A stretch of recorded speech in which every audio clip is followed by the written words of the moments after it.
One of the sources for old music, since the official American culture people had no interest in documenting American vernacular music, was newsreels. Sometimes a newsreel would capture something wonderful beyond belief. I remember seeing an old newsreel that had a jug band doing "He's in the Jailhouse Now." But I hope to find that and see it again before I croak. I'm looking.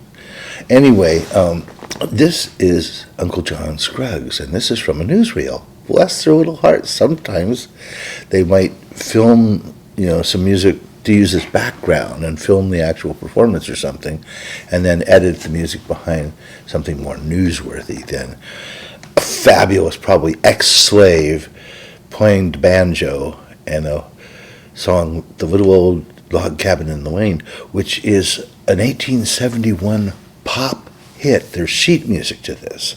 This is not folk music, and most musicologists don't pay attention to the fact that the popular songs of the 19th century are what they meant when they were talking about old-time singing and playing. It doesn't have to be, from the 1500s or something like that and come through the English and Scottish ballad tradition. It's pop music that is now so old, and the formula is in country music, anything over 30 years old is country music. That's why Junior Brown doing Jimi Hendrix and surf music and things like that are perceived as, I think some of the country music now sounds like Fleetwood Mac. The hell's going on there? Anyway, but this is a pop tune, a minstrel tune, about blackface minstrel tune, about the little old log cabin in the lane that was run down where the slaves lived and all that. And that's basically what we are seeing here. This is just newsreel footage. This is not like done in Hollywood with costume changes and designers and set designers and all this stuff. There's a rundown cabin. And anyway, it's just absolutely brilliant. But it is an old, popular, published piece of sheet music. We know who wrote it, but it has become a folk song. In fact, the first hillbilly record that I know of was Fiddle and John Carson's okay recording of Little Old Log Cabin in Delane. Now, I'm cautious whenever I say something is first, because something always turns up later.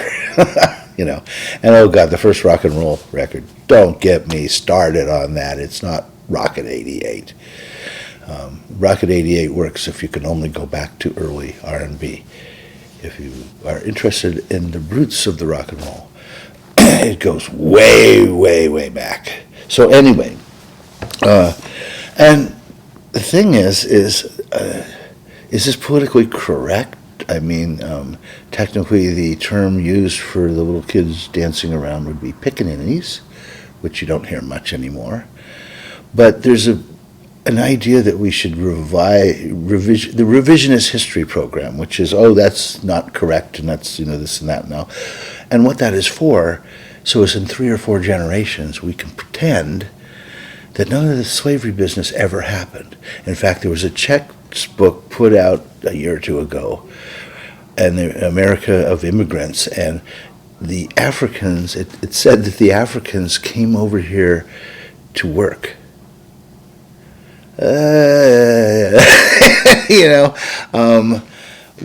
of us alive now know what happened, but in 100 years, we'll be thinking they came over here to work, and they had to get work visas and all that, and a bank to cash their paychecks in. But that wasn't how it was at all.